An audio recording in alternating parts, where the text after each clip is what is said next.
Ja, grüß euch beieinander und einen sakrisch guten. Jetzt Kasperl. Leute, ich habe euch das letzte Mal versprochen, wir machen was Besonderes. Wir gehen wieder auf die reine Nummer. Ich habe mir die Kommentare noch nicht durchgelesen. Ne? Asche auf mein Haupt, ich mache das morgen. Seriously. Ich verspreche es. Morgen werden Kommentare der letzten, keine Ahnung, 10 Videos beantwortet und ja, ich hatte bisher nicht die Stärke, die es braucht. Mal schauen. Ich hoffe, die habe ich morgen in der Früh, aber egal, ob ich sie morgen in der Früh habe, es wird morgen in der Früh gemacht.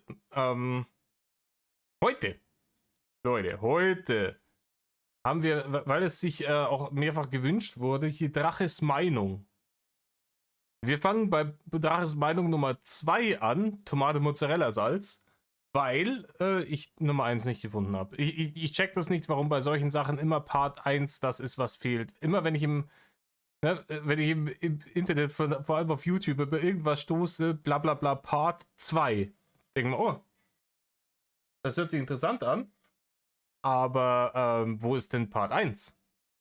Und dann sucht man Part 1 und oft findet man nicht. Ich weiß nicht warum, das ist irgendein komisches Phänomen. Klärt es mich in den Kommentaren drüber auf, woran das liegen könnte. Bei ihm kann ich es mir vorstellen, woran es liegt. Ne? Ist halt irgendwo on the way weggemeddelt worden. Aber ja. In diesem Sinne, Leute. Der mit lang benannt, hockt's euch her, Sommermeere, reißt euch eine Häube auf. Mir, hier einer, in Rainer. So, jetzt haben wir's. Schön, schön, schön, wie er da sitzt. Da hat der Stuhl noch gelebt. Der gute Stuhl. Das ist auch ein Thema mit diesem scheiß Gaming-Stuhl. Irgendjemand, einer von den Let's Playern, die er imitieren wollte, hatte so einen Stuhl und musste Rainer auch so einen Stuhl haben. Und da er des Lesens ja nicht sonderlich mächtig ist, hat er nicht gecheckt, dass der halt nicht für Babyelefanten gemacht ist und dementsprechend halt keine 230 Kilo aushält. Und der ganze Stuhl hat, glaube ich, hat er ein halbes Jahr geschafft. Ich glaube, es ist ein halbes Jahr oder sowas hat er geschafft, auf jeden Fall. Gegen Ende der Schanzenzeit hat dann auch der Stuhl Arrivederci gesagt. Und das ist natürlich cool, das ist natürlich Metal. Schau mal, da ist ein Dämon drauf. Das ist alles extrem Metal. Das ist wichtig. Ob der sein fettes Arschgebirge da wirklich tatsächlich reinparken konnte, ohne dass rechts und links die Armlehnen wegsprengt, folgt mir wurscht.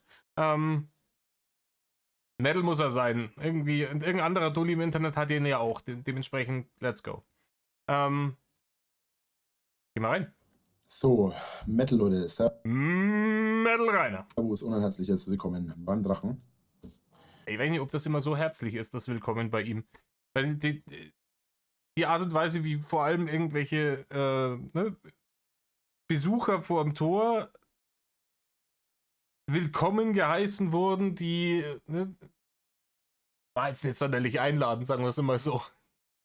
Ah ja, Sache, die mir gerade noch einfällt, nebenher. Ich habe neulich was gesehen, wo Leute irgendwelche Rainer-Clips dann in irgendwelche Zoom-Calls rein gepackt haben. Ne? Sind irgendwie Zoom-Calls gegangen und haben Rainer abgespielt. Ich hab mich komplett weggeschmissen. Es war göttlich.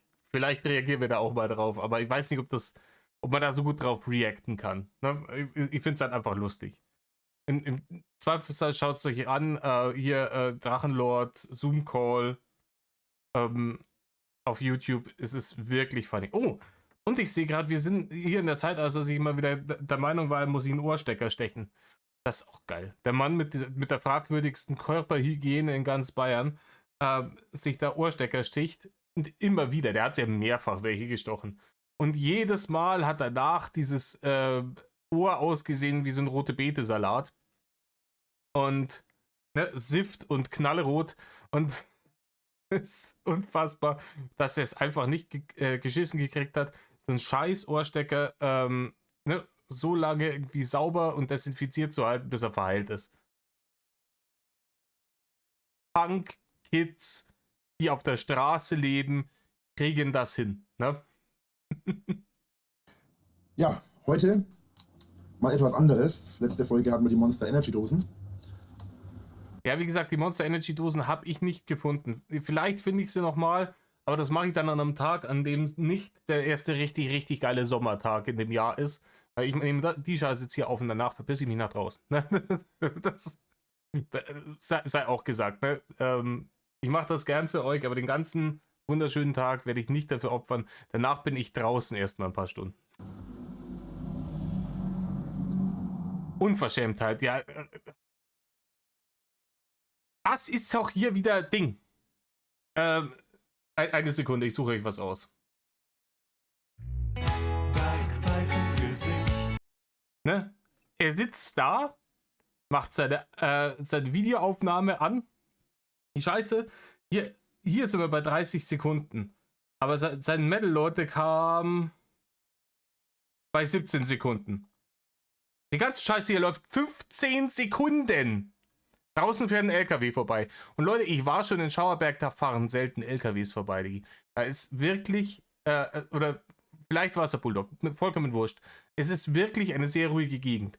Er macht das an und schaut so, als hätte da draußen absichtlich jemand das schwere Gerät direkt an seiner scheiß Schimmelschanze vorbei geknechtet, in dem Moment, in dem er sein nutzloses Meinungsvideo da aufnehmen will. Und Rainer, wenn es sich so stört, sind 15 Sekunden. Klar, kann ärgerlich sein. Auf OBS Aufnahme beenden klicken, Video löschen, Aufnahme starten, nochmal von vorne anfangen. Ich kann dir sagen, was der Text war. Metal Leute, das letzte Mal haben wir über Monster Energy geredet und heute geht's um. Punkt. Fertig. Dann ist der ganze Shit wieder gegessen und du hast diesen Störfaktor drin und musst nicht so eine Fresse ziehen, als hätte mir dir gerade fürchterliches Unrecht angetan. Fertig? Gut. Dreistigkeit, ne? Der Mann, es hat sich sehr stark nach dem LKW für mich angehört. Vielleicht ist der Bulldog, egal wer da draußen vorbeigefahren ist, die Person war am Arbeiten. Nö. Und zwar richtig arbeiten und nicht 10 Minuten irgendwelchen Dullis im Internet einen vom Tomaten-Mozzarella-Salz erzählen. Letztes Mal hatten wir Monster Energy Dosen als Meinungsvideo. Heute kommt etwas, was ich besonders gerne immer habe und was ich immer, und ich meine wirklich im Gegensatz zu Monster Energy Dosen, die alle überhaupt nicht gerne, immer am Rechner habe, außer ich habe keins mehr und dann habe ich im Normalfall noch eins auf Reserve. Das ist das hier. Die Aussage, die war wieder köstlich unnötig. Ich habe das immer, es sei denn, ich hab's nicht und dann habe ich's doch. Ich übersetze. Ne? Eine Tomaten-Mozzarella-Gewürz. Im Übrigen, Ostmann, die Gewürzfirma, die hat mich damals wirklich eine saugute Werbekampagne gefahren. Fand ich da sehr sympathisch. Damals, ihr erinnert euch, als diese Hipster-Gewürzmarke, diese vollkommen überteuerte, die nur Vollidioten gekauft haben, wie hießen die? Ankerkraut, genau die Nummer. Als die sich an Nestle verkauft haben und die ganzen Hipster mit den Wursthaaren und den unrasierten Achseln gesagt haben, oh scheiße, hier, was ist hier los?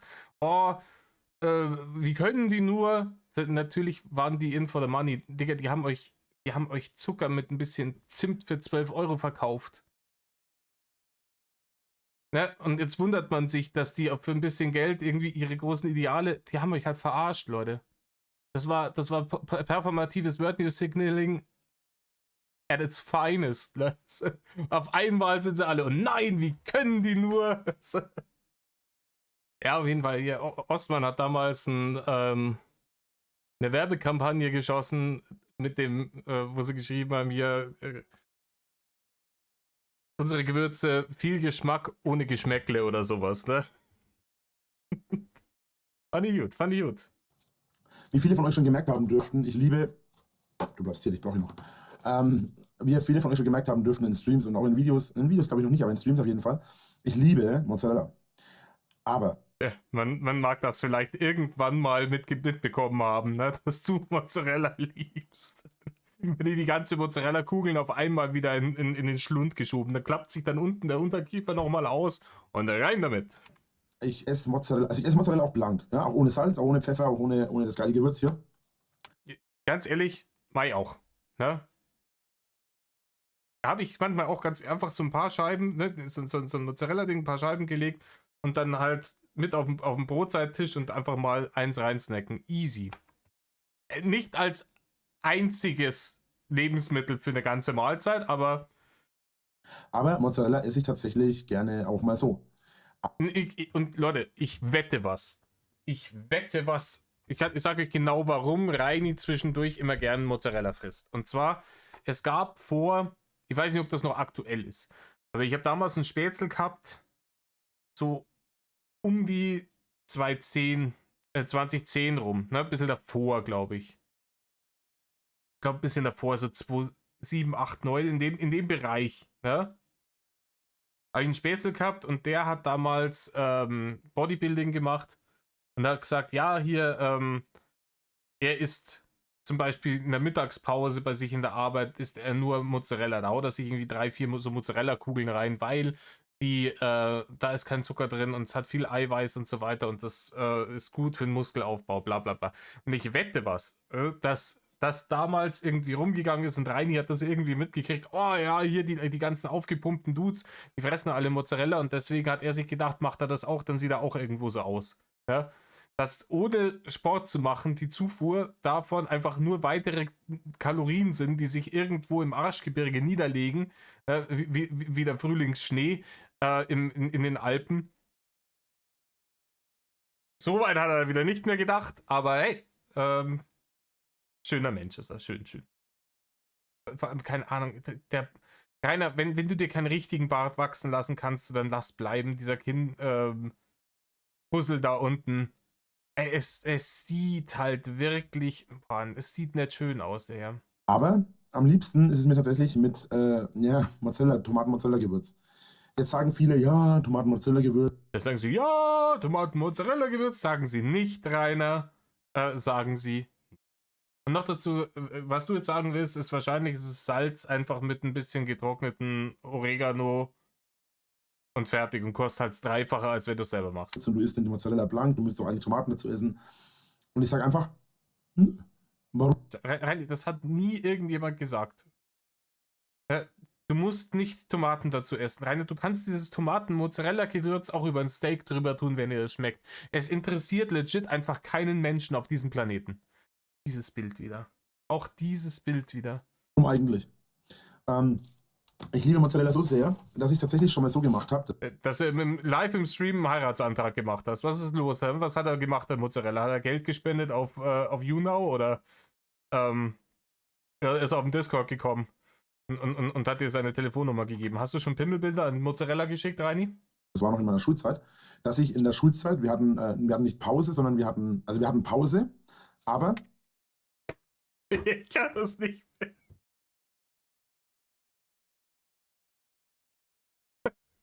Ich habe in meiner Schulzeit, also wir hatten nicht Pause, aber wir hatten Pause.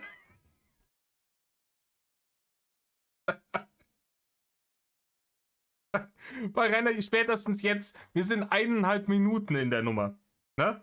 Wir sind 1,5 Minuten in der Nummer. Wenn's der LKW, der vorhin draußen vor der Schanze vorbeigemettelt ist, nicht war, dann ist doch, wir hatten keine Pause, aber wir hatten Pause doch wenigstens irgendwie da einen Moment, wo du sagen könntest, ja, Digga, komm, machen wir nochmal, fangen wir von vorne an.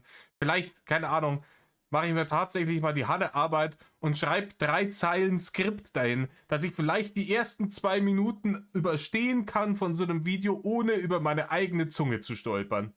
ich war da in der 7. oder so, aber wir hatten nach der Pause 2 Freistunden.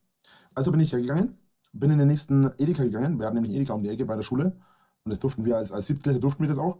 Dann sind wir, weil manche sind dann in der Freistunde einfach durch die Stadt geguckt oder sind halt, manche von uns haben auch in der Schule, in der Nähe von der Schule gewohnt, aber bei denen hat er eine Stunde oder 2 rumgehangen.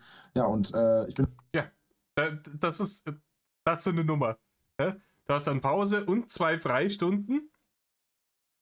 Warum auch immer man 2 Freistunden hat nach der Pause und dann nochmal Schule. Ich weiß es nicht, keine Ahnung, vielleicht waren die Leute, die den Stundenplan gemacht haben, früher selber auf der Schule. Ist ja oft so. Das. Ja, komm. Aber man merkt es mal wieder. Die anderen Kids, die hatten Freunde und von denen haben dann welche irgendwie halt in der Nähe gewohnt. Ne? Und dann hat man gesagt, hey, wisst ihr was, wir haben eine Pause und 2 Stunden Freistunde, dann, ich wohne nicht weit weg, paar 100 Meter, dann latschen wir da schnell 5 Minuten hin, dann schmeißen wir zu Hause, keine Ahnung, welche Konsole damals angesagt war, die Playstation an, daddeln ein bisschen was oder sonst irgendwie, ne? Oder chillen, schauen uns, was lief da im Fernsehen damals, die Abschlussklasse oder so ein Scheiß, ne? Schauen wir uns an. Total geil. Und Reini ist halt dann der Einzige, der da gesessen ist, weil niemand ihn leiden konnte, weil er schon immer so war, wie er ist und deswegen einfach, ne, alle Leute gemieden haben. Und denkt sich, ja, dann gehe ich halt jetzt und kaufe mir Tomate, Mozzarella, Salz, ein paar Ballen Mozzarella und dann setze ich mich dann da irgendwo in der Nähe von der Schule hin und schiebe mir die in den kreisligen Schlund, ne? Hat man vielleicht noch den Gameboy rausgeholt und das war's dann. Das ist rein soziales Leben. Natürlich hat der Mensch niemals gelernt, irgendwie mit anderen, wie man mit anderen Menschen umgeht, weil er. Ne? Damals gegangen, bin einfach in den nächsten Laden, habe mir Tomaten-Mozzarella-Gewürz gekauft und 3 Päckchen Mozzarella oder so, bin zurück in die Schule gelatscht, habe mich hingesetzt, habe damals meinen tragbaren DVD-Player mitgenommen. Ich habe die Scheiße noch nicht gesehen. Es ist vollkommen klar, was passiert einfach. Es ist vollkommen klar. Hab DVD geschaut und Mozzarella gefuttert. Mitten unter der Schulzeit. War sau cool. Und Ja, richtig geil. den ersten Mozzarella, da sind mir dann meine Mitschüler. Und es ist eben nicht mitten unter der Schulzeit, Rainer, sondern es war in der Freistunde. Das ist nicht mitten unter der Schulzeit. Und boah, krass, Digga, ich habe Mozzarella gegessen, mitten während der Schulzeit. Er redet so, als hätte er ein Dubi durchgezogen in Matheunterricht, Alter. Entgegengekommen, habe ich schon unterwegs gefuttert. Bin einfach hergegangen, habe meine Schere genommen, weil ich hatte eine Schultasche dabei. Beziehungsweise, nee, ich hatte keine Schultasche dabei. Wie habe ich das gemacht? Ich habe ihn einfach aufgerissen, glaube ich. Okay, jetzt wissen wir schon wieder, dass wir jetzt im Lülülü-Bereich sind, dass er sich jetzt gerade, sagen wir mal, mindestens 90% der Story aus dem Arschgebirge zieht. Ne? Ich hatte das und so und so und so, da habe ich das gemacht. Ach so, ja, nee, das gibt gar keinen Sinn, was die gerade sagen. Nee, vergesst, was ich gerade gesagt habe. Es war ganz bestimmt was so und so, ich erinnere mich ganz genau dran. Halt dein Maul, Rainer. Reini, es ist nicht so deep, du bist nicht so interessant. Reini ist folgendermaßen gelaufen. Du hattest ein bisschen Zeit und musstest aber noch da bleiben, weil am Nachmittag noch Nachmittagsunterricht war.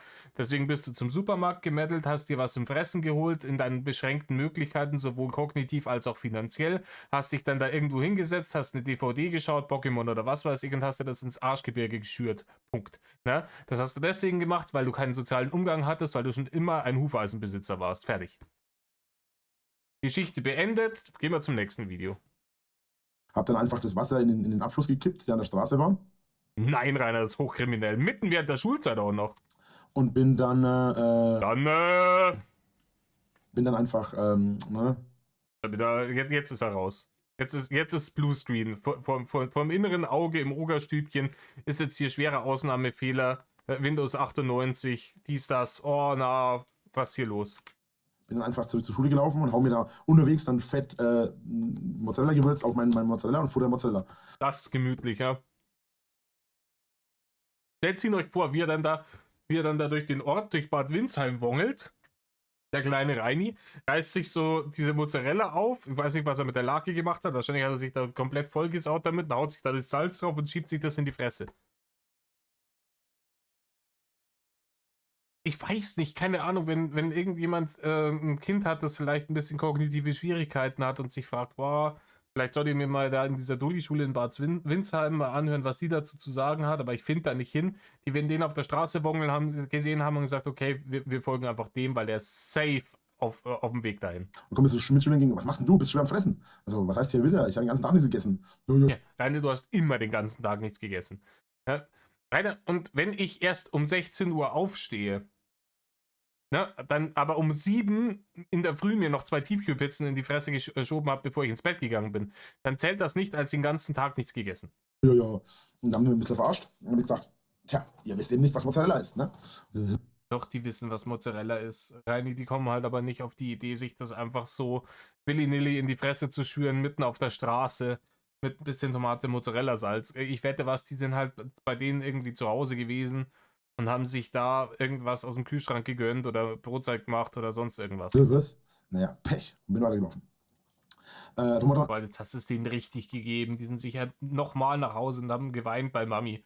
Boah, nein, der Rainer hat mich fertig gemacht, weil ich weiß nicht, was Mozzarella ist. Tomaten-Mozzarella-Gewürz würde ich euch immer empfehlen. Also ich habe schon jetzt ein paar Leute kennengelernt, die das tatsächlich gar nicht kannten. Ja, das ist ein spezielles Gewürz für Tomaten-Mozzarella. Man kann es Ja, Rainer, es ist im Endeffekt das Salz. Wahrscheinlich ist ein bisschen Pfeffer drin, ein bisschen Oregano. Wenn es hochkommt, vielleicht eine ganz kleine Spur getrockneter Basilikum fertig. Oder was ist da drin? Ich schau nach. Ich schau nach. Es sind drin Speisesalz, Hauptbestandteil. No shit. Basilikum, Petersilie, Oregano, Knoblauch, Thymian und Rapsöl. Fertig. Wenn du dir diese Zutaten einzeln kaufst, es kostet im Übrigen so ein Streuer kostet aktuell 2,30 €. Und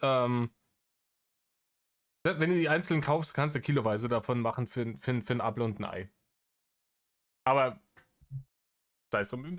Klar, convenient und so, das so mitzunehmen, aber ich sehe den Sinn nicht, weil die ganzen Sachen, die du da drin hast, die kannst du für sich separat auch noch benutzen, wenn du irgendwas kochst. Ich check's einfach nicht. Ne? Ich kann halt einfach Tomate Mozzarella machen und die 5 Sachen ein bisschen drüber streuen, fertig. auch mit Tomaten alleine essen, man kann es auch mit Mozzarella alleine essen. Rainer, du kannst das über einen Hundehaufen drüber streuen und dir den ins Gesicht schüren, wenn du da Bock drauf hast. Natürlich, das kann man mit allem essen. Schön, weiter im Text. Ich persönlich empfehle Letzteres, aber man kann es auch natürlich mit Tomaten und Mozzarella essen. Du kannst dir pur in die Fresse schüren, Rainer. Ich persönlich bevorzuge tatsächlich den Mozzarella ohne Tomaten. Ich mag zwar auch Tomaten und ich mag auch Tomaten mit Mozzarella, aber am liebsten mag ich Mozzarella tatsächlich einfach mit dem Gewürz. Das erwähntest du jetzt ungefähr 5-mal. Kommt jetzt hier noch was? Oder wird jetzt hier auf Krampf dieses scheiß Video auf 10 Minuten gestreckt, damit man hier Midrolls reinballern kann? Ja, was genau ist an dem Gewürz jetzt besonders? Nichts, Rainer. Es ist legit genau gar nichts Besonderes an diesem Gewürz. Das ist Basic Bitch Bullshit par excellence. Also mal abgesehen von der Marke, die in dem Fall völlig uninteressant ist, weil es ist einfach irgendeine Marke, haben wir halt einfach... Irgendeine Marke. Ich glaube, das ist tatsächlich die größte, korrigiert mich, ne? Die größte Gewürzmarke hier in Deutschland zumindest, wenn nicht in Europa. Oben schon mal schön abgebildet Tomaten und Tomaten mit Mozzarella in einer Art Sandwich mit ein bisschen Gemüse, also typisch Gemüse halt, ne? Also einfach ein paar Sachen drauf. Typisch Gemüse. Tomaten kommen halt immer in Rot-Weiß, ne? Tomate Schranke nennt man das auch im Ruhrpott, Digga. Halt ein Maul einfach. Aufgemacht. Hinten steht noch ein Text und zwar lese ich euch den mal vor. Eine Sekunde, ich muss mal kurz. Das hätte ich vielleicht nicht machen sollen, ne? Ja, vielleicht hättest du das mal machen sollen. Vielleicht wäre es schlau gewesen, dir die Scheiße rauszusuchen, bevor du hier anfängst, wenn du schon 10 Minuten lang drüber redest, wie besonders Tomaten-Mozzarella-Salz ist. Ich lese euch den mal vor und zwar steht da drauf: Tomaten, Mozzarella, Gewürz, Salz. Ganz wichtig, das heißt nicht nur Tomaten, Mozzarella, Würze, sondern das heißt eigentlich Tomaten, Mozzarella, Salz. Warum steht dann Tomaten, Mozzarella, Würze drauf? Ja, das heißt aber bei jedem Anbieter ein bisschen anders. Ja, ist vollkommen wurscht, Rainer, ist immer dasselbe drin. Gewürzsalz. Der Tomaten-Mozzarella-Würzer gibt allen Tomaten-Mozzarella-Gerichten eine richtige italienische Note. Ist mir jetzt selber ein bisschen das Erbrochene hochgekommen. Rainer, ist das noch voll, das Ding? Hast du das jetzt irgendwie auf X reingeschürt vorher und musst jetzt spucken? Probieren Sie den Tomaten-Mozzarella-Würze auch zu Tomaten. Den Tomaten-Mozzarella-Würzer wahrscheinlich, was vorne drauf stand. Salat und Gerichten. Was? Was? Republic of Germans, Rainer. Und Gerichten. Nach Tomaten. Rainer, wenn ein Punkt nach einem Wort kommt, dann ist der Satz zu Ende. Ja, wenn nach Gerichten so ein Punkt kommt, das ist so ein kleiner Fleck unten auf dem Papier, ja? Dann aus. Ne? Und zu weiteren Gerichten. Punkt. Salaten und Gerichten. Jetzt kommt schon wieder ein LKW oder was? Ja, Rainer, andere Menschen arbeiten. Was hat er gesagt? Jetzt kommt schon wieder ein LKW oder was? Jodiertes. Meint er jodiertes Salz? Meint er jodiertes Salz? Jodierets? Speisesalz. Ja, er meint jodiertes Speisesalz. Jodierets. Jodiertes.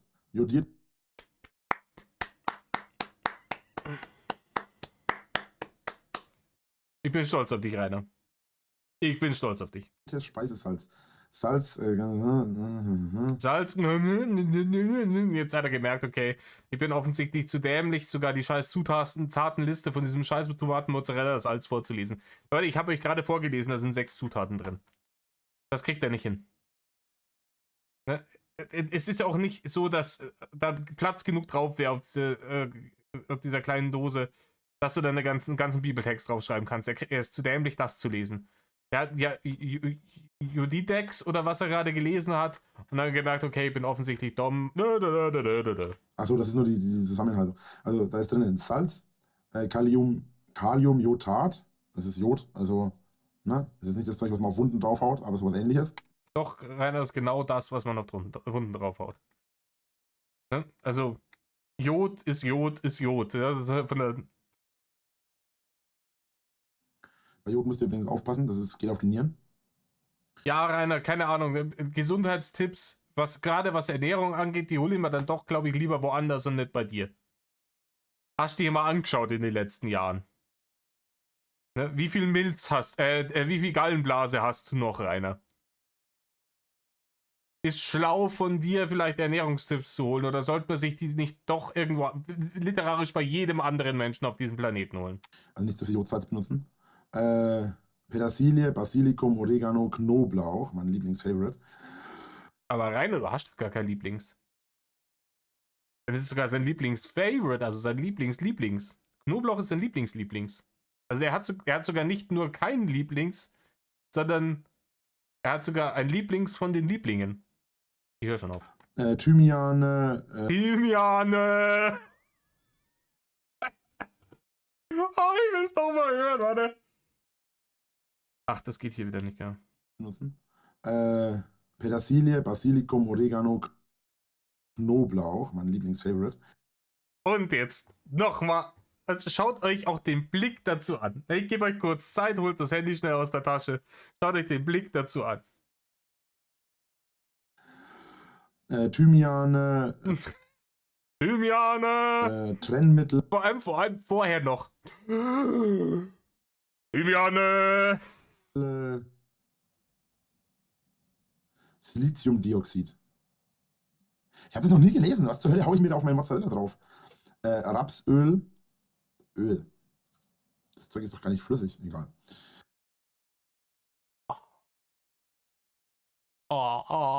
Es tut so fürchterlich weh. Es tut so fürchterlich. Das Öl heißt nicht, dass sie das bis zum Rand oben mit Öl auffüllen und ein bisschen Salz reintun. So. Da kommt halt ein bisschen Öl mit dazu. Das Salz und die Gewürze nehmen dieses Öl auf und geben es dann, das Salz nimmt es auf und wenn das Salz sich dann im Essen auflöst oder im Mund, gibt es das Öl wieder ab. Das ist ein weiterer Geschmacksverstärker. Fett ist ein Geschmacksverstärker. Salz selbst ist im Übrigen ebenfalls ein Geschmacksverstärker. Im Endeffekt ist das einfach nur, um den Geschmack deines Mozzarellas zu verstärken. Punkt. Durchschnittlich. Und ein bisschen Thymian. Der Nährwert pro 100 Gramm. Brennwert sind. Der Brennwert sind 370 Kalorien. Doch, Kalorien war das, glaube ich, oder? Nee, Kalorien war, also Kilojoule war das, ne? KJ. Und 88 Kilokalorien. Fett. Ja, pro 100 Gramm. Wenn du jetzt mal überlegst, ich glaube, die Nährwerttabelle für das ist nicht so wichtig, weil da haut man sich ja kaum messbar was irgendwie drüber.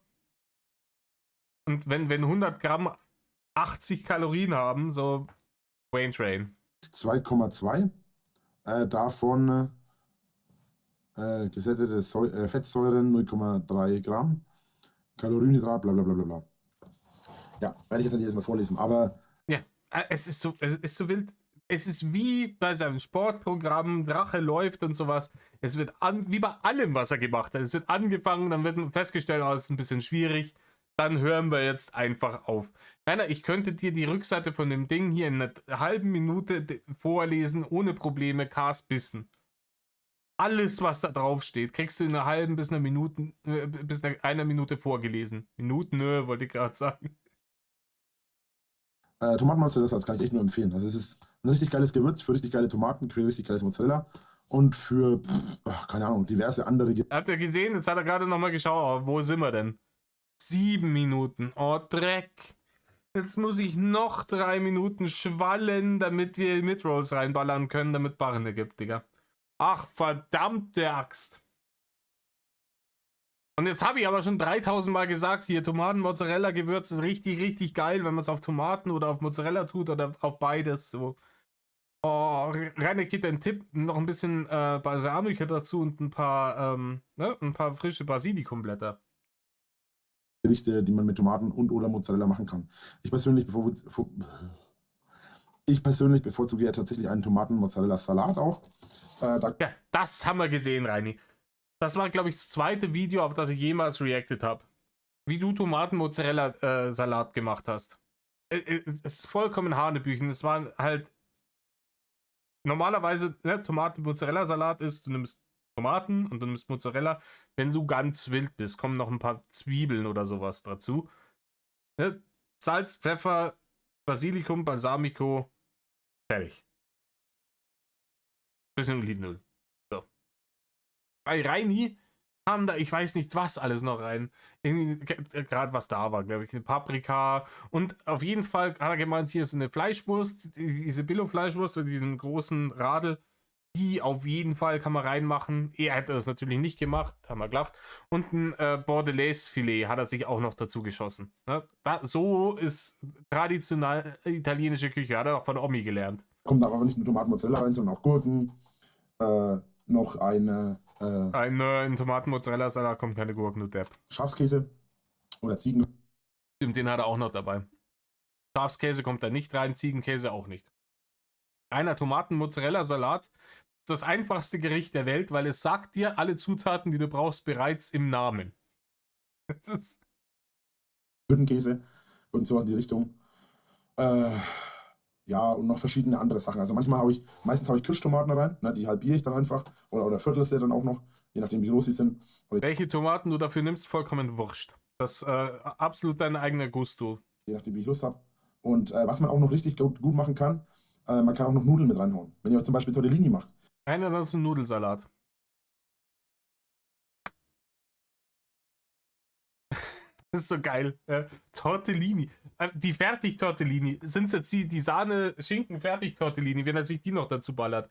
Dann irgendwann haben wir jetzt in der Aufzählung der Sachen, die man da deiner Meinung nach reintun kann, den Bereich Salat verlassen und sind wieder bei convenient Tiefkühlschmutz gelandet. Aber da landen wir immer, wenn es um deine Ernährung geht. Macht euch einfach Tortellini, haut Mozzarella zusammen mit Tomaten, Gurken und ein paar anderen Sachen alles in einen Topf.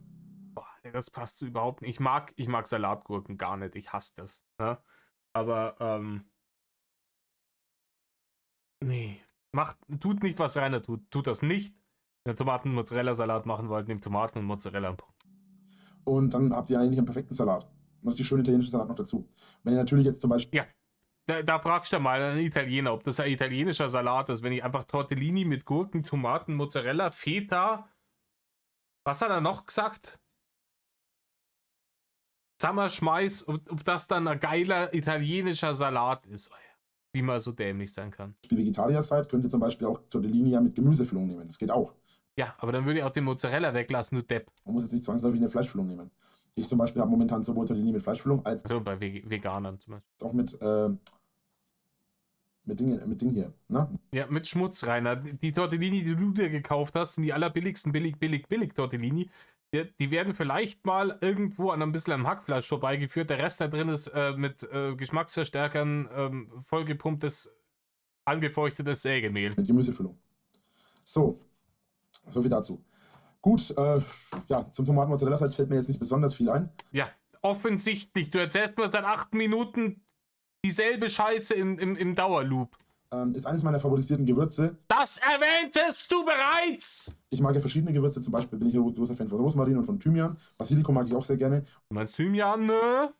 Und das sage ich jetzt nicht, weil es da drauf steht, sondern weil ich das gerne benutze. Wobei, warum? Doch, Rainer, genau deswegen sagst du das. Weil du nicht gar keine Ahnung hast. Oh, ein wunderschönes Bild. Ich halte mal das Maul kurz. Ist das nicht schön?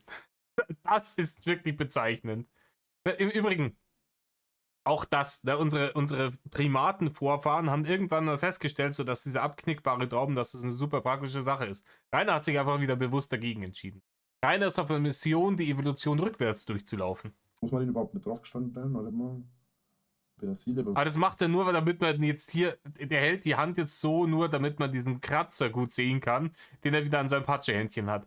Ja, da sind wieder die Kriegsversehrungen werden hier präsentiert. Oh, schaut es euch an. Ja, der harte Krieger, da hat er wieder eine Wunde davon getragen im heroischen Kampf gegen die Guggenkinder, die am Zaun gerüttelt haben.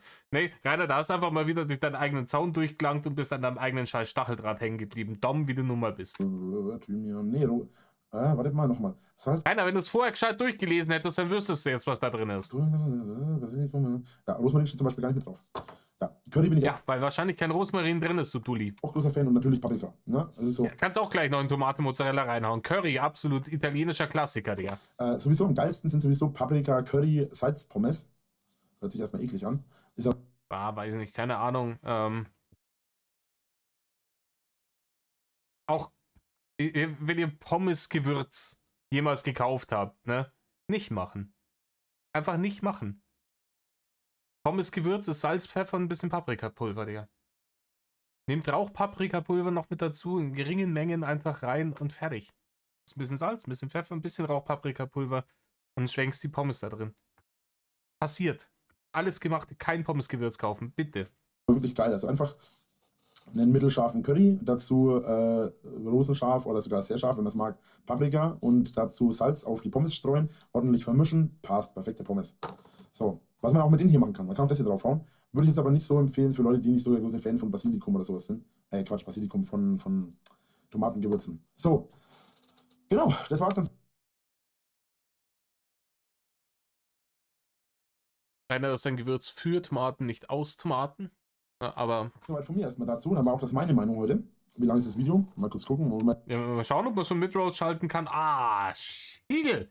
Eine Minute muss man noch totschlagen, Rainer. Eine Minute musst du noch totschlagen. Jetzt musst du ihn noch 3-mal verabschieden. Dass ich ungefähr einen Überblick habe, wie lang die Videos sind. Oh, fast 10 Minuten. Naja, das sollte doch auch hinhauen. Minuten, Gut, dann danke ich euch fürs Zuschauen.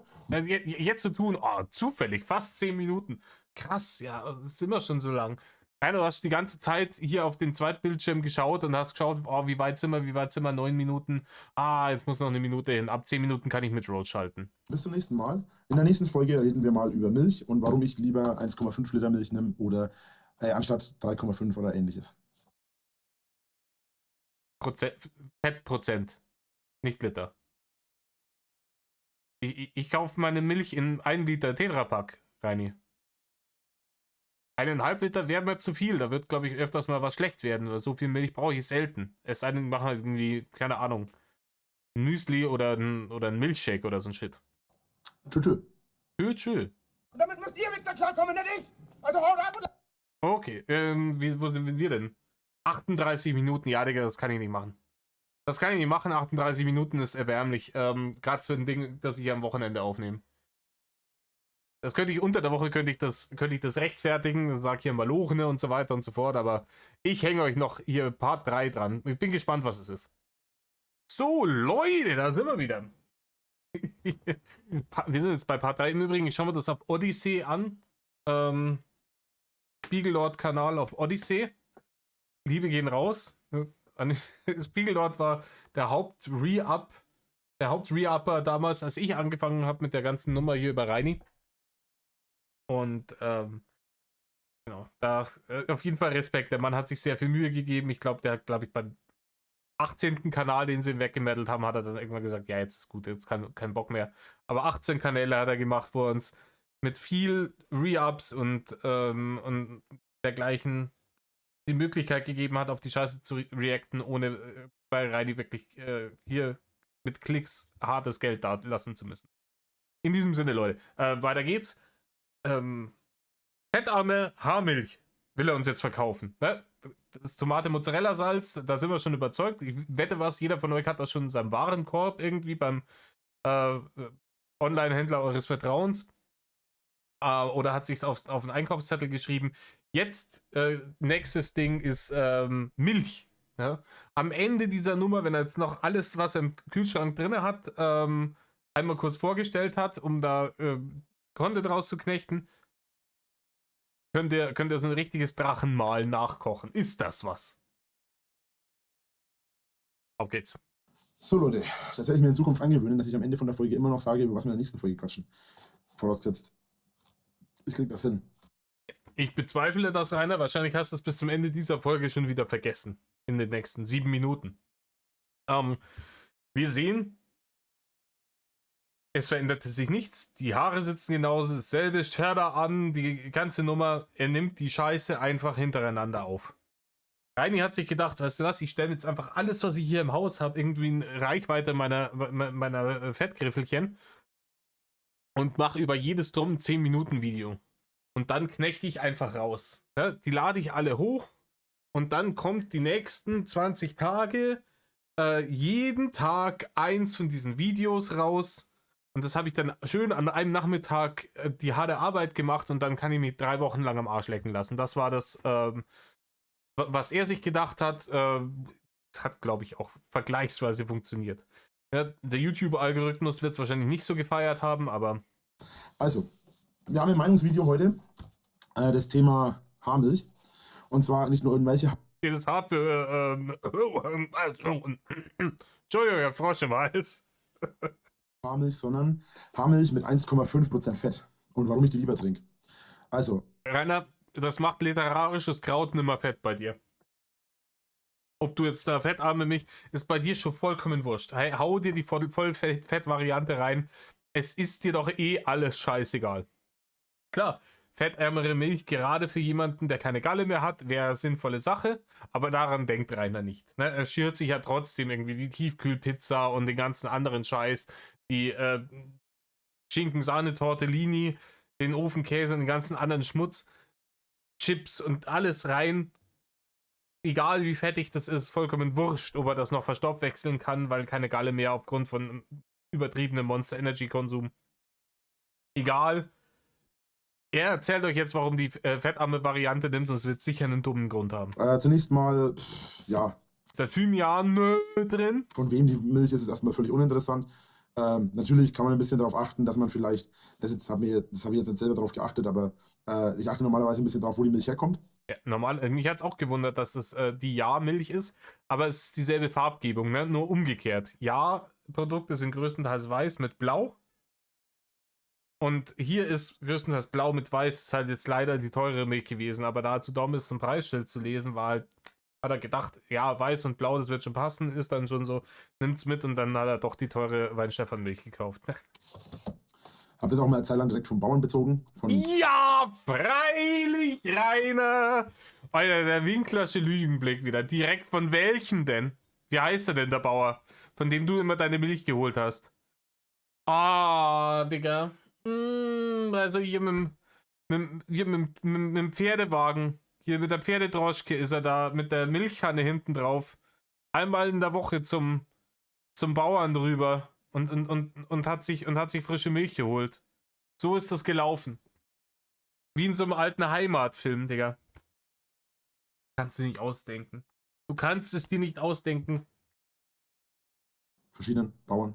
Aber mittlerweile ist es so, dass ich mir die tatsächlich im Laden kaufe. Genau. Ja. Leider Gottes sind die Zeiten nicht mehr so wie früher, 1903.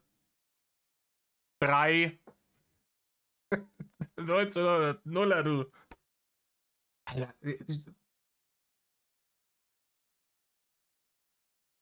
Aber er holt sich ja auch irgendwie sein Brot nur beim Metzger des Vertrauens, oder wie war das? Die Sache Yeah! ist die, warum trinke ich keine Milch mit 3,5% Fett? Ja, ist mir eigentlich relativ wurscht dran, aber sag's mir trotzdem. Ich mag keine Kaffeemilch. Das ist schon mal das Erste. Ich mag keine Kaffeemilch. Rainer, das Kondensmilch hat mit normaler Milch überhaupt nichts zu tun.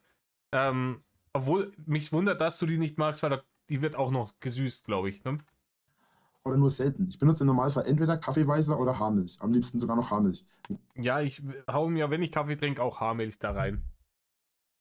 Keine Ahnung. Aber Kaffeeweißer ist auch so ein... Oh, warum Milch nehmen, wenn man es auch in Pulverform haben kann? So richtig räudig. Kannst auch diesen ekligen Karo-Kaffee saufen. Kaffeeweißer habe ich überwiegend im Sommer hier, weil, naja, logischerweise der Kaffeeweißer nicht kaputt werden kann. Ja. Weil, und das ist jetzt ganz, ganz wichtig, weil es für Rainer absolut unzumutbar ist, in den Nebenraum zu gehen. den Kühlschrank aufzumachen, ein bisschen Milch in die Tasse reinzutun, die Milch wieder in den Kühlschrank zu stellen, Kühlschrank schließen und wieder zurückwongeln. Das ist unzumutbar. Und ich sage euch auch warum, wenn ihr aus dieser Zeit, gerade aus dieser Zeit, irgendwann einmal ein Video, ein Livestream seht, schaut euch da mal irgendwas an, irgendwo, wo Besucher kommen. Das ist vollkommen wurscht. Sucht bei Rendern hochladen nach irgendwas, wo der Mann da sitzt, wo Besucher kommen und der ins Nebenzimmer gehen muss, damit er aus dem Fenster Brüll heulen kann. Der geht ins Nebenzimmer, Brüll heult, kommt zurück und ist am Schnauben wie eine alte Scheißdampflok. Das ist für ihn, ist auch klar. Nehmt mal euer Körpergewicht. Ne? Jetzt angenommen, ihr wiegt 80 Kilo. Dann machen wir mal so ein durchschnittliches Körpergewicht. Ne? 80, 85 Kilo. Und dann, er wiegt 230 Kilo zu dem Zeitpunkt. Ne? Abgerundet zu seinen Gunsten. Das heißt, jetzt nehmt ihr eure 85 Kilo und dann rechnet ihr da 145 Kilo obendrauf. Stellt euch das vor, ihr hättet irgendwie 145 Kilo an euch. Eine Rüstung an, die 145 Kilo wiegt. Und dann geht ihr mal in den Nebenraum und wieder zurück. Bückt euch vielleicht noch runter, weil der Kühlschrank auf dem Boden ist. Und wieder zurück. Das ist halt, er hat körperliche Schmerzen dabei. Das ist für den so anstrengend wie für uns irgendwie, keine Ahnung, 5 Kilometer joggen. Da lässt er lieber dann neben sich die Milch im Zimmer vergammeln, als sie wieder zurück in den Kühlschrank zu bringen. Was die Sache mit der Haarmilch angeht, ist es so, dass die Haarmilch Haltbarer ist, Rainer. Die kann man, wenn man sie noch nicht offen hat, auch außerhalb des Kühlschranks lagern. Das ist sehr praktisch, Rainer. Naja, die Haarmilch ist halt von Vorteil, weil die Haarmilch Jetzt ist er wieder raus. Bluescreen ist wieder angesagt. Schwerer Ausnahmefehler. Und der ist genauso die Ausnahme bei Reinig, wie es damals bei Windows 98 die Ausnahme war. Also, keine Ahnung. Nach dem 5. Mal hochfahren, direkten Absturz, läuft dann der Rechner vielleicht irgendwann. ja, so fertig ist. Ich weiß nicht, wie ich das anders ausdrücken soll. Ich mag den Geschmack von 3,5%iger Milch nicht. Und schon gleich gar nicht von Kaffeemilch. Rainer, wenn ich dir von derselben Marke die 3,5er Haarmilch und die 1,5er Haarmilch hinstelle und ich gebe dir die zu trinken, du wirst mir den Unterschied nicht sagen können. Das verspreche ich dir auf die Hand. Du nicht. Kaffeemilch ist... Kaffeemilch ist Kondensmilch, ist wieder was ganz anderes, Alter. Alter, wo waren wir hier? Warte, ich muss noch mal. Hier, diesen da. Backpfeifengesicht. Wenn du glaubst, dass dich hier jemand braucht, hörst du dich. Ich weiß nicht. Ich glaube, 3,5% fettige Milch ist ja der normale Fettgehalt. Die Haterfliege geht apeshit, Alter. Die Haterfliege geht apeshit. Die hat hier von der vergorenen Milch gekostet und die ist jetzt drauf, Alter. Bin mir jetzt nicht sicher. Ich bin jetzt kein Profi drin, aber ich glaube, wenn ich mich richtig erinnere... Habt ihr das gesehen? Die Fliege sitzt unten an da, wo andere Leute einen Unterkiefer haben. Er merkt, da ist was, aber ist schon so, ne? Checkt das nicht, geht sich ans Ohr, irgendwas ist hier, aber nicht gecheckt, dass ihm die Haterfliege voll in der Fresse sitzt. Ist 3,5%ige Milch der normale Fettgehalt der Milch. Und 1,5 ist schon irgendwie nur noch die Hälfte oder so ähnlich. Und Ja, 1,5 ist die Hälfte von 3,5, wissen wir. Und ist auch so, keine Ahnung, Default, jede Kuh immer 3,5% Fett in der Milch hat. ich weiß nicht, mir ist die normale Kuhmilch, wenn es wirklich 3,5 ist, ich weiß jetzt nicht, ob das so ist, wenn es wirklich 3,5 ist mir die normale Kuhmilch zu fettig. Wenn ich natürlich jetzt... Aber Rainer, wie hast du das denn damals gemacht, als du die vom Bauern geholt hast? Der wird die nicht entrahmt haben vorher.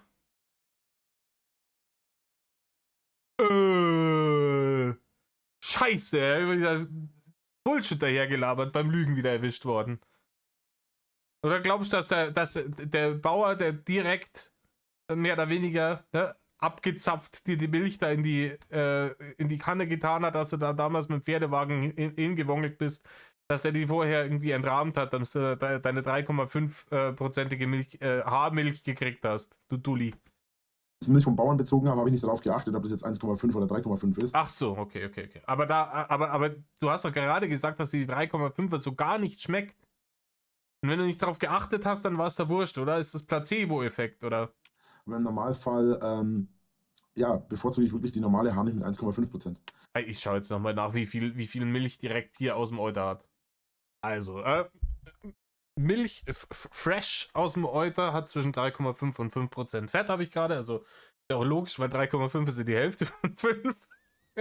Genauso wie 1,5 die Hälfte von 3,5 ist. Mathe mit Rainer.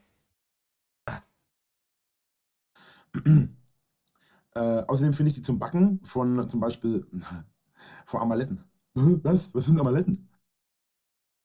Rainer, was Amaletten sind, ist mir relativ wurscht. Du hast in deinem Leben noch nie irgendwas gebacken. Amaletten sind Pfannkuchen. Und bevor jetzt die Berliner unter euch sagen, ein Krapfen.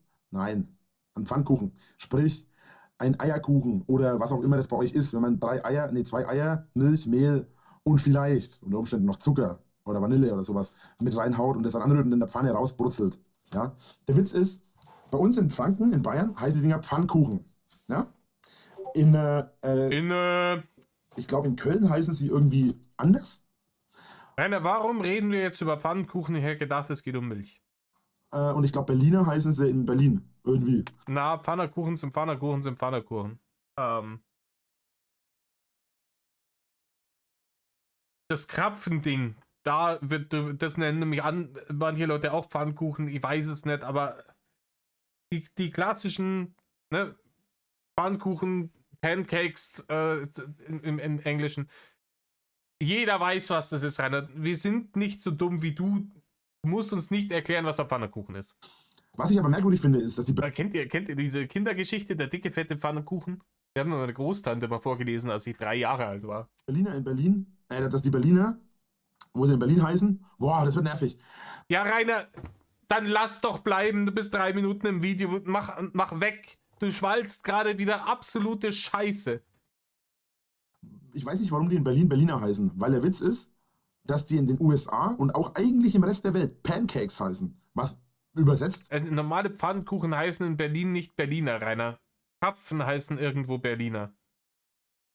Und die können auch mal Pfannkuchen heißen, aber das, was wir als Pancakes verstehen, heißt nirgendwo Berliner, du Depp. Oder halt Pfannenkeks heißt. Weil Cake? Ich bin raus, okay? Leute, ich gehe. Ich gehe jetzt.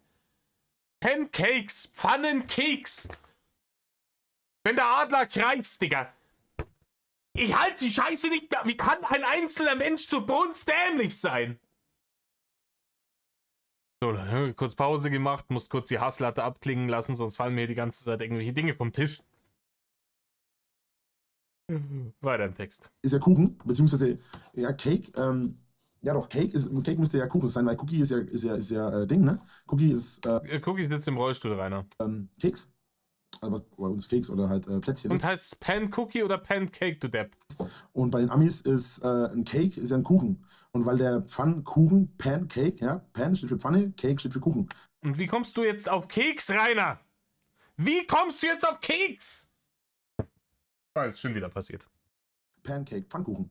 Ich verstehe nicht, warum die in Berlin Berliner heißen. Ja, was hat denn das mit Englisch zu tun? Bist du dumm? Warum frage ich? Ah, die heißen Pancakes auf Englisch. Ich check nicht, warum die Berliner heißen. Erstens nennt die niemand Berliner. Da geht's um Krapfen. Krapfen, weißt du, diese Dinger, die mit Marmelade gefüllt sind, wo du einen im Hotel vergessen hast. Darum geht's bei dieser Berliner Krapfen-Pfannkuchen-Nummer. Aber die normalen Pancakes-Pfannkuchen, die heißen nirgendwo Berliner. Und auch nicht Keks. Keine Ahnung. Ist ja auch egal. Offensichtlich. Gesichtskirmes nicht Wir vergessen. Deutsche sind sowieso schon immer irgendwie merkwürdig gewesen. Ja? Wir sind uns auch immer irgendwie uneinig. Ja? Hier heißen sie Pancake, da heißen sie Pfannkuchen, da heißen Ja, klassisch. Wir Deutsche sind uns immer uneinig. Hier, die einen Deutschen sagen Pancake dazu.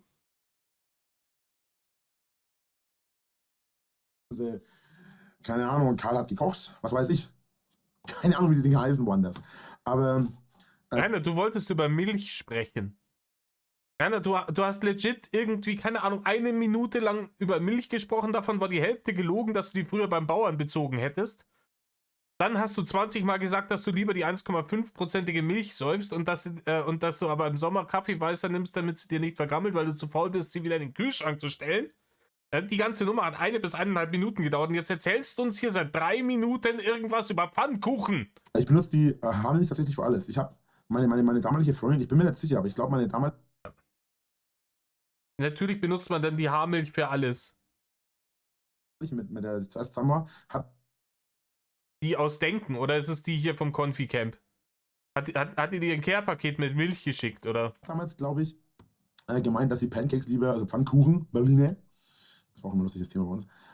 Ja, auch daran merken wir, dass die Freundin offensichtlich erfunden ist, weil dieses Thema nämlich gar nicht vorgekommen wäre bei euch. Es sei denn, sie hätte versucht, dir zu erklären, wie damals die Hater im Discord, die dir gesagt haben, dass die Haut ein Organ ist, hätte versucht, dir zu erklären, dass in der ganzen Welt noch nie irgendjemand ein Pancake mit Berliner übersetzt hat.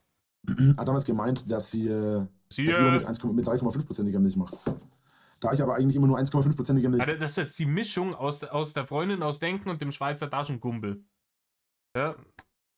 Ich mag ja lieber die 1,5, aber meine Freundin damals, die hatte die 3,5%ige Milch. Ja. Halt doch die Fresse. Es interessiert doch keinen Arsch, ob deine erfundene Freundin jetzt 3,5%ige Milch, 1,5%ige Milch, Hafermilch, Mandelmilch oder was weiß ich was gesoffen hat. Da hab, ja, war mir das immer lieber. Jetzt die Haterfliege am Schlüssel. Oui. Oh, da stehen wieder die Leute vom Tor. Und es geht schon jetzt wieder nicht mehr um Milch, glaube ich. Ha? Unglaublich, dieses Verhalten, ne? Dieses Verhalten, ne?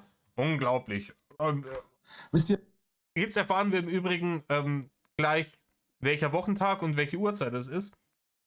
Dementsprechend können wir dann auch sagen, ja, das legit ist, dass da draußen ein LKW vorbeigefahren ist. Oder nicht? Jetzt kommt,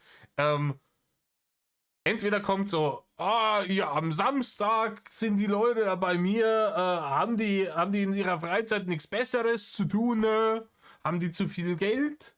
Und ansonsten ist es, mitten unter der Woche sind die bei mir, die Arbeitslosen haben die keine Arbeit. ja, dazu werde ich mich in der nächsten Folge mal äußern. Das werden wir gleich am Ende von der Folge machen. Was, jetzt nächste Folge, Ende der Folge? Oh, er hat nicht abgerantet. Also, Haarmilch. An sich erst einmal völlig in Ordnung, so wie sie ist. Es sind die Details, die aus Milch Wein machen. Stefan? Achso, das heißt die Marke, keine Ahnung. Liest da einfach den Werbeslogan von dieser Milch vor, weil er legit einfach nichts dazu zu sagen hat. Und ich meine, was soll er denn auch dazu sagen? Es ist halt einfach nur Basic Bitch 1,5%ige scheiß Haarmilch, wie sie zu hektoliterweise in jedem Supermarkt in diesem Land zu bekommen ist. Das ist jetzt nicht irgendein interessantes High-Class-Produkt, das noch nie irgendjemand gesehen hat, wo man sagt, boah, krass. Das ist kein exotisches Lebensmittel aus Fernost, das jetzt hier gerade vielleicht, keine Ahnung, im Trend ist, was man so noch nicht gehabt hat. Das ist beschissene Standardmilch einfach. Draußen ist es windig. Okay, also Haarmilch für mich, für Kaffee, für Milch, für Kaffee, für Milch. Er tut halt dann Haarmilch in seine Milch rein. Im Ogerstübchen ist schon wieder der Prozessor überhitzt, Digga. Ist halt schon wieder der Professor, der Luftzug durch die Ohren ist einfach wieder nicht mehr gegeben. Was ist das? Das ist kein Zucker. Will ich's wissen, Rainer? Oh, das ist Kaba. Auch wenn er aussieht wie Zucker. Nee, der Zucker steht hier. Aber Rainer, Fun Fact: dieser Kaba, den du da hast, der besteht auch zu 90% aus Zucker. Wahrscheinlich zu deutlich noch mehr als 90%. Da ist Zucker drin, ein bisschen Aroma und ja, das wird es gewesen sein, nehme ich an. Farbstoffe vielleicht noch. Obwohl der war weiß. Aber es ist auf jeden Fall Zucker und Aroma drin. Es ist Bananenkaba. Und auch für den benutze ich am liebsten tatsächlich einfach normale Haarmilch. Applaus, Rainer. Ich habe mal gehört, dass die Pancakes und so weiter, ich glaube, das war meine damalige Freundin, gemeint hat, die schmecken besser, wenn sie mit Haarmilch 3,5 benutzt werden oder gemacht werden. Weil die dann irgendwie, was hat sie gesagt, ich glaube, ein runderer Geschmack oder sowas in die Art hat sie, glaube ich, gemeint. Ja, das hat die gesagt, hey. Stellt euch vor, dann steht da seine Freundin in der Schanze, in dieser Bruchbude von einer Küche. Googelt Bilder von der Küche, Leute. Schaut euch das an und dann stellt euch vor, da steht seine Freundin drin und macht Pfannkuchen und erzählt ihm, ja, die sind eigentlich Berliner, aber die muss man mit 3,5%iger Milch machen, dann haben die ja viel besser. Ach, halt doch. Runderen Geschmack. Es ist aber trotzdem nicht so mein Fall. Ich weiß auch nicht, vielleicht ist es auch einfach nur Kopfsache. Ich bin nämlich nicht so der Du bist nicht so, ne, mit Kopf und so, das ist nicht so deine Expertise. Fan von Fetten, allgemein jetzt. Also, Ich weiß nicht, was ich sagen soll. Hier fallen gleich wieder die Dinge vom Tisch. Rainer steht nicht auf fette Dinge. Zieht hier die Augenbrauen hoch und seht ihr das? Über der Augenbraue ist so eine Fettfalte. Das ist keine normale Stirnfalte. Das ist einfach nur, weil das Fett nicht mehr weiß, wo es hin soll in diesem Gesicht. Sitzt da und sagt, ja, Fett finde ich überhaupt nicht gut. Ja. Der Rainer ernährt sich sehr diätbewusst. Auf jeden Fall. Ja. Das schaut auch nur so aus. Hier die Kamera, die packt da easy 140 Kilo drauf. Ne? Rainer ist ein normalgewichtiger Mensch. weder beim Essen noch beim Trinken bin ich so auf Fett. Ja, also ich Rainer für Haustier Zucker rein wie Gasnarischer. trinke viel ungesundes Zeug. Das streue ich gar nicht ab. Ja, wahrscheinlich kommen da diese komischen Zuckungen, wenn die Gesichtskirmes wieder kommt wahrscheinlich auch davon. Er hat sich wahrscheinlich die ganze Scheiße schon ein bisschen auf dem Gehirn abgelagert. Aber es ist halt definitiv nichts für mich, wenn es um Ding hier geht. Gut, ich danke euch fürs Zuschauen. Ich hoffe, ihr seid im nächsten Video und im nächsten Stream wieder mit dabei. Bis dahin, euer Drache und haut rein. Tschö, aber er labert doch, Rainer, das Ding geht noch eine halbe Minute. Ach nee, da kommt hier noch der... Tschüss.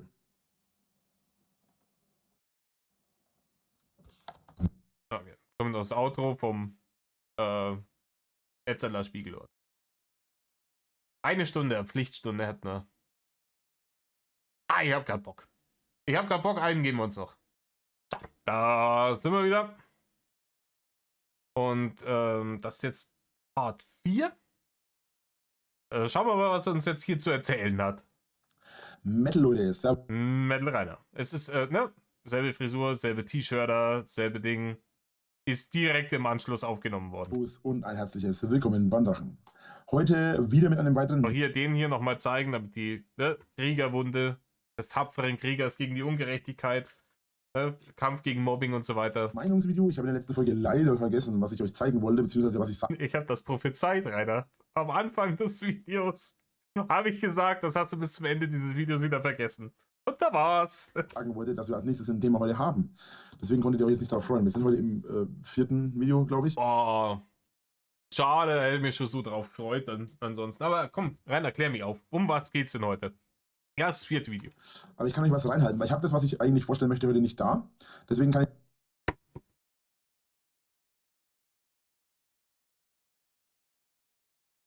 Ich habe das, was ich euch vorstellen würde, heute leider nicht da. Rainer, dann mach ein anderes. Du hast 20 von diesen Videos gemacht.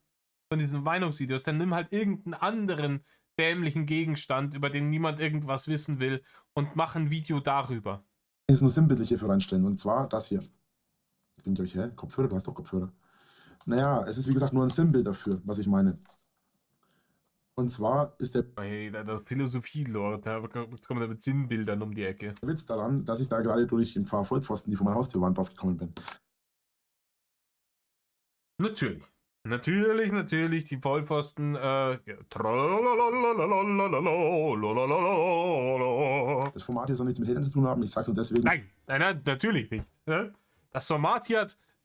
Rainer, du bist keine 5 Folgen weit gekommen, ohne die Hater zu erwähnen. Und das, wenn man rausrechnet, hier die Hater-Stimme, die du vorher die ganze Zeit gemacht hast. Ne? Du bist jetzt bei Folge 4 und das erste, was du erwähnst, sind die Hater. weil das schon viel bei solchen Leuten vorgefallen ist. Und zwar, das ist etwas, was mich momentan, und das ist meine Meinung, tierisch aufregt. Und zwar nicht nur bei den Hatern, sondern bei allen Jugendlichen irgendwie gefühlt. Passt auf. Aufpasse, jetzt talk da den Talk. Spitte die Truth, Alter. In den 60er, 70er, 80er Jahren, da war es cool, mit so einem fetten Ghetto-Blaster auf den Schultern rumzueiern. Nein, Rainer, das war irgendwas in den 80ern, ja. Dass diese fetten Dinger da hatten, 80er Jahre Hip-Hop-Kultur war das, glaube ich. Ja? Hatten Leute sogar sich teilweise richtig fette Ghetto-Blaster angeschafft, einfach nur für ein bisschen, wir können ein bisschen Mucke machen. Ne? Das war bis in die 90er war es dann auch noch. Also Ghetto Blaster auf der Schulter war Klischee damals, ne? Aber okay. Was hat das jetzt mit Haarmilch und Tomate Mozzarella Salz zu tun, Reini? Heutzutage ist es eigentlich nicht mehr so modern, mit so einem fetten Ghetto-Blaster rumzurennen. Ja, nee, weil wir eine JBL-Box haben, die in die Hosentasche passt und 3-mal besseren Sound hat und 20 Stunden läuft. Weiter im Text. Aber es gibt tatsächlich Leute, die sich so richtig fette, und das nervt mich tierisch, wie sagt man, ich habe den Namen vergessen. Ja, wie sagt man denn jetzt? Rainer, wir sind noch nicht so weit im Video. Du kannst immer noch Aufnahme beenden, Aufnahme löschen, nochmal von vorne anfangen. Sammel dich ein bisschen. Soundboxen, wie heißen die denn eigentlich? Bluetooth-Boxen? Das ist so Lautsprecherboxen halt rumlaufen, ne? So Funkboxen. Und dann denke ich mir halt jedes Mal, Rainer, das hast du dir gerade vorhin gedacht. Es ist so, man kann ihn so durchschauen. Er sieht, ja, da sind Idioten vorm Tor. Die haben hier so eine tragbare Box mit dabei. Und dann ist das sein nächstes Thema. Dieser Mann kann nicht von 12 bis mittags denken. ich meine, in den 60er, 70er Jahren war das vielleicht gar nicht mal so schlecht. Ja? In den 60er Jahren gab es diese Dinger noch nicht. In den 60er Jahren haben die Menschen mit Plattenspielern Musik Das gehört. war vielleicht ganz cool so. Es war aber auch noch eine andere Zeit. Ich weiß nicht, also ich persönlich, heutzutage, das sage ich jetzt nicht, weil ich so alt bin, sondern das hätte ich auch schon vor 5 Jahren oder auch vor 10 Jahren schon gesagt, und ich habe das auch schon vor 5 Jahren gesagt, dass die Dinger modern wurden. Mir geht es tierisch auf den Sack. Weil da hocken die ganzen Jugendliche mit ihren komischen Ghetto-Blaster verschnitten, sag ich mal, mit ihren komischen Boxen irgendwo rum und beschallen die ganze Nachbarschaft, die ganze Umgebung. Ja, keine Ahnung, ist halt asozial. Also, Nachbarschaft, wenn du bei dir im Garten sitzt und in einer moderaten Lautstärke hier die Mucke laufen lässt, bin ich der Meinung, das haben die Nachbarn auch ein bisschen zu akzeptieren. Ja, wenn es natürlich nicht Vollgas, halt in einer normalen Zimmerlautstärke. Dass man mal abends an einem lauen Sommerabend ein bisschen länger draußen sitzt, sollte Gucci sein. Aber keine Ahnung, natürlich so eine riesen fette Box sich zu holen und sich dann in München an die Isar zu hocken, wo die Leute irgendwie ihre Ruhe haben wollen und dann gib ihm auf Anschlag, ist natürlich einfach nur asoziales Drecksauverhalten. Aber damit kennt er sich ja eigentlich aus.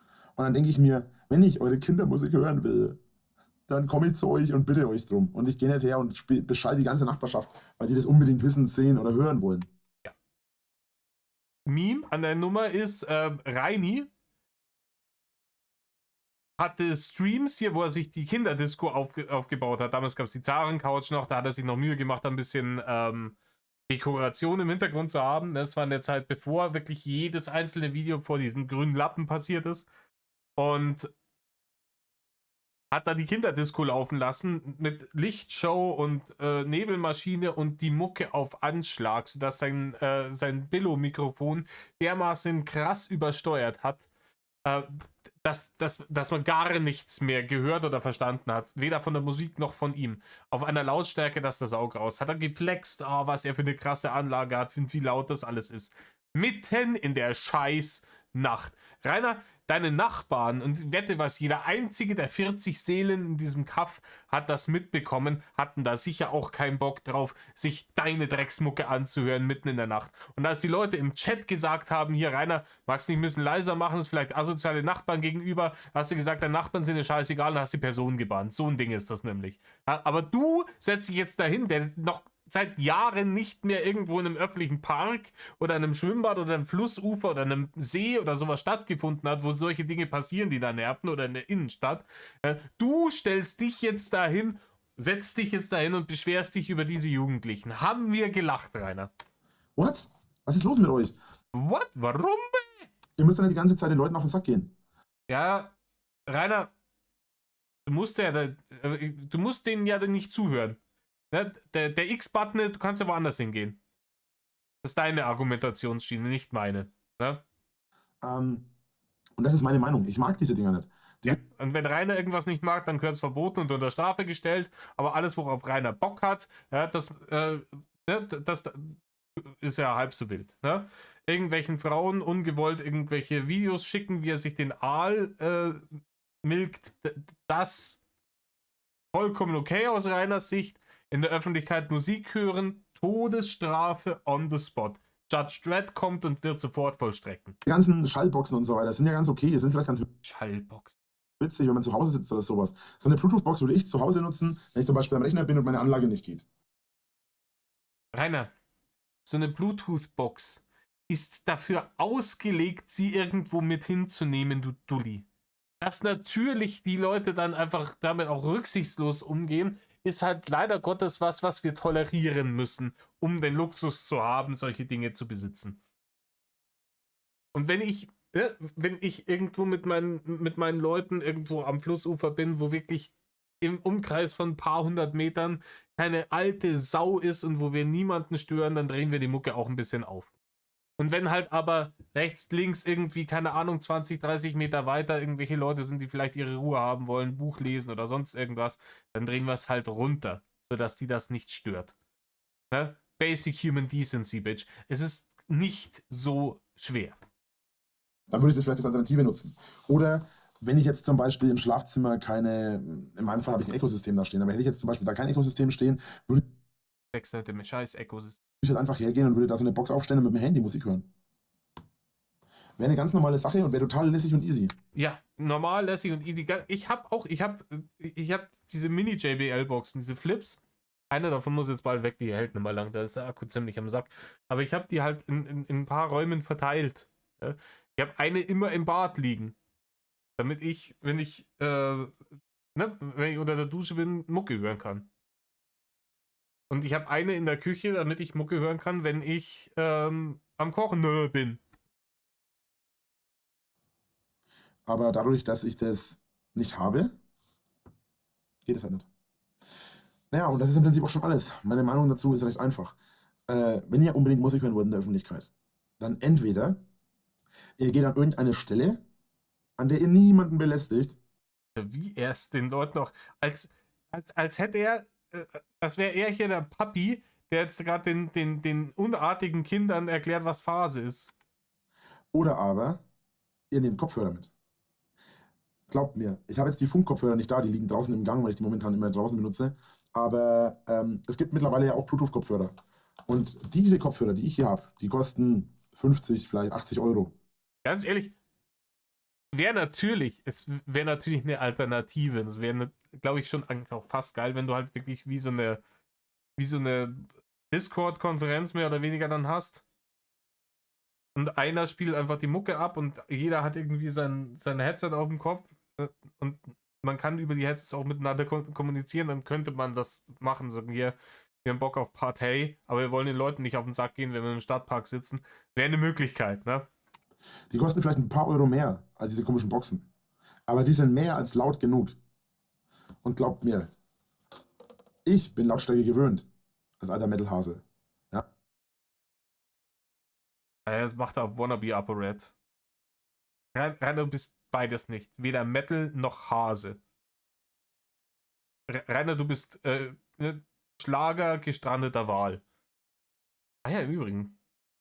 Ich hab Neuigkeiten von Rainer gehört. Ich habe gehört, Rainer hat jetzt doch wieder mal ein bisschen Kohle gekriegt. Vielleicht gab es einen edlen Spender und der macht Reini Urlaub.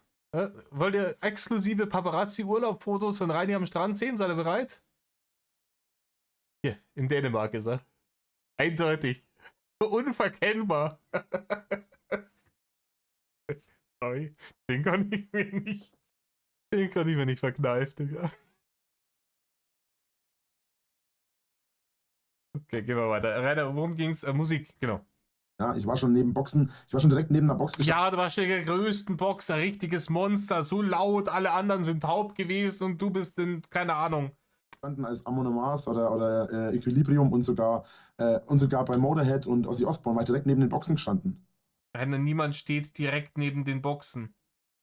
Rainer, jetzt ruft dir, du warst doch schon mal auf dem Festival, ruft dir das doch mal die Boxen sind immer oben, die kommen von oben runter auf irgendwelchen Towern und so, damit die übers Publikum schallen können, du Depp. Dieses direkt neben die Boxen gestanden. Bei Ozzy Osbourne und Motorhead. Du kannst direkt neben die Boxen stehen in irgendeinem komischen 100-Leute-Club, wo irgendeine lokale Punkband spielt, aber da ist wahrscheinlich die Anlage auch nicht so laut, ne, wie bei Motorhead. Laber keine Scheiße, Rainer. Und trotzdem, und das habe ich wirklich gemacht, und trotzdem Ganz bestimmt, Rainer. habe ich noch nicht geschafft, die Lautstärke von den Kopfhörern komplett auszumaxen. Also, Du bist ein richtig harter Hund, Rainer. Der erfundenen Scheißgeschichte. es wäre schön, wenn ihr nicht die ganze Nachbarschaft mit eurem Kindergarten behelligen würdet. Weil es ist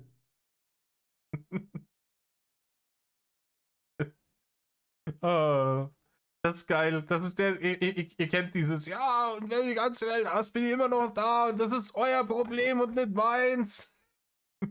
Das wäre schön, wenn ihr nicht die anderen Leute belästigen würde. Der Rainer, wer im Schlachthaus sitzt und nicht mit Schweinen werfen. echt extrem uncool und unschön, wenn ihr euch da die ganze Nachbarschaft beschallt. Nochmal, um das deutlich zu machen, ich rede nicht über die Hater, sondern ich rede über die Allgemeinheit. Ne? Hauptsächlich die Jugendlichen machen das. Machen auch viele alt genug Hasen, wo ich mir auch denke.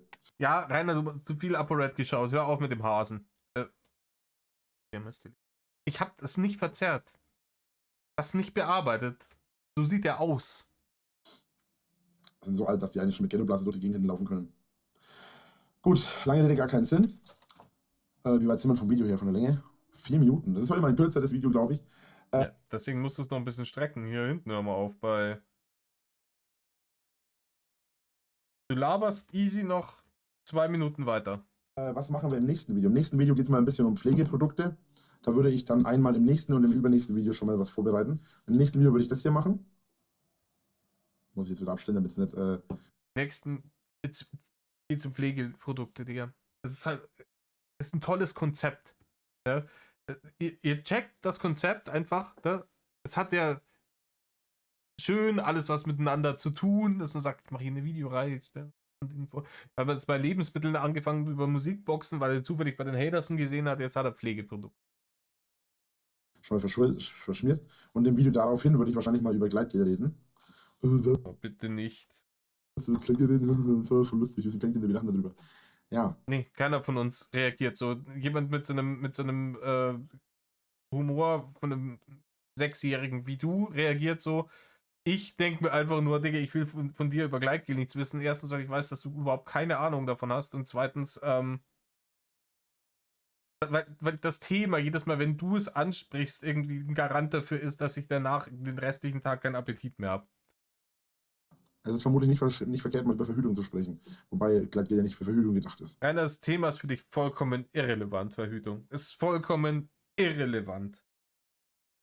Du wirst als Jungfrau von dieser Welt gehen. In dein Universum. Aber dazu kommen wir, wenn es dann soweit ist. Aber erst im übernächsten Video. Dann danke ich euch fürs Zuschauen. Hoffe, ihr seid jetzt nicht enttäuscht, dass das Video bloß so kurz war. Ja, danke fürs Zuschauen. Auf Wiedersehen. Weiter jetzt.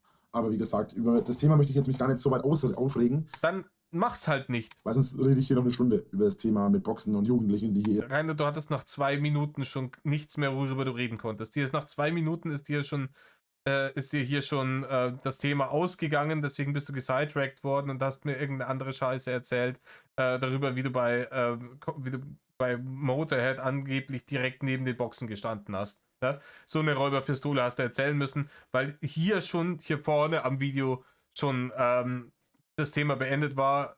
Und zwar, ich finde es asozial, wenn irgendwelche Leute in der Öffentlichkeit ihre Bluetooth-Boxen auf Anschlag aufdrehen.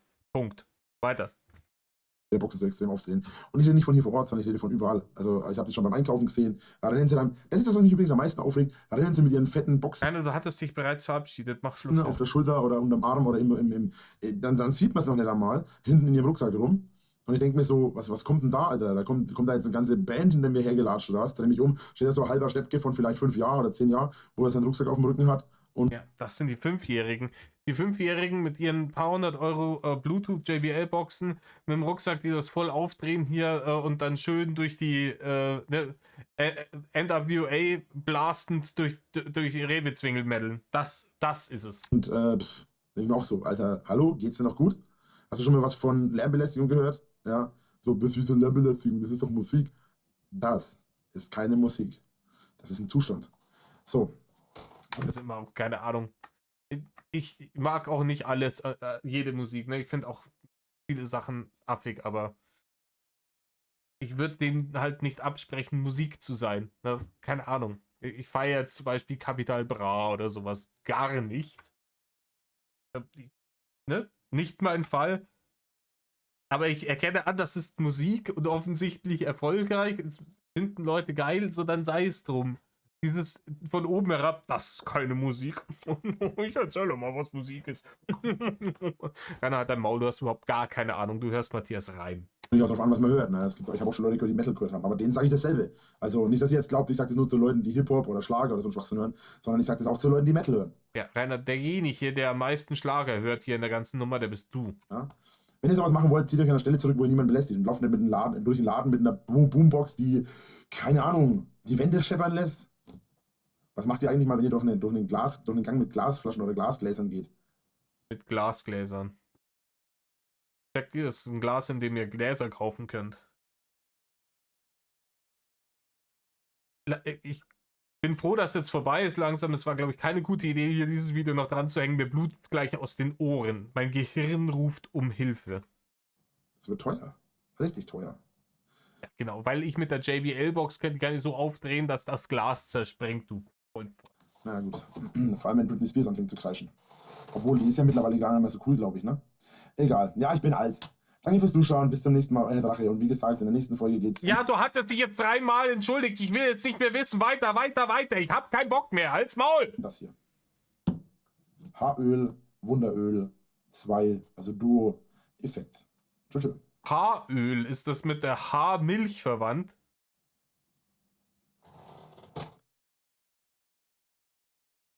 Oh. Gott sei es, Gedudel und Gebassgeil. Alter, warum tue ich mir das an? Aber schnell, raus hier. Raus, raus, raus. Leute, das war jetzt Nummer 4. Bluetooth-Boxen.